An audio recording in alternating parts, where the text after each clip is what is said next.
Thank you very much, gentlemen, and what a series it was to start off. A little sloppy for our first game of the day, I must say. We talked about the Jarvan Fizz pick in the mid lane. We were expecting something a little different there.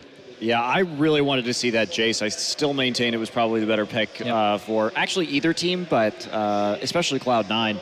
And, man, the first 20 minutes of that game was... It was a struggle for both teams. I can't sugarcoat it. It was some abysmal League of Legends. No one wanted to prevent the other team from taking an objective, very early invades onto Alliance's red buff. Alliance gave it up. Whenever anybody would make a rotation into another lane, nobody was there to defend it. Yep.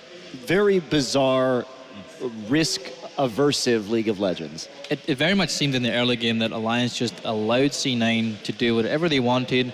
If they were like going towards Dragon, oh, you guys can have it, don't worry, just have it. If you want my red buff, go take it. I'll get it later or something like that. It was really bizarre. First like 15 minutes, 20 minutes. Impulsive decision making, like the choose your own adventure Maokai build, which by the time he got all of his items, it actually seemed okay. It did at the end of the game, but he was laning against Lucian and then decided, oh, I need a Warden's Mail right now. But it was so obvious that they were going to swap that lane. As soon as he got the tower, they were going to put their numbers down bottom to contest the Dragon. That you should never have got that Warden's Mail over a Catalyst, because he was going to go up against Lysandra very soon after that. Yeah, based off my one game of experience watching the new Alliance, like, Reckless is obviously a fantastic AD carry, and mechanically when they're in team fights, they still really know how to play League of Legends in team fights, but they still have massive strategic holes. The first 25 minutes of the game is literally just people trying to accumulate items, and then they're willing to do things. It just leaves vulnerabilities, which Cloud9 should have taken more advantage of.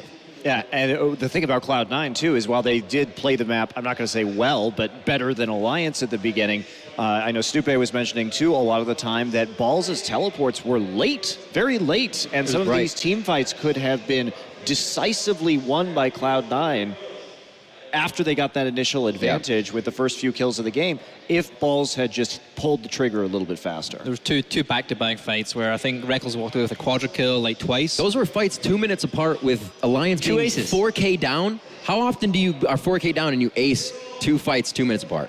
How often do you have 2 aces in a game and lose? That's a very good point.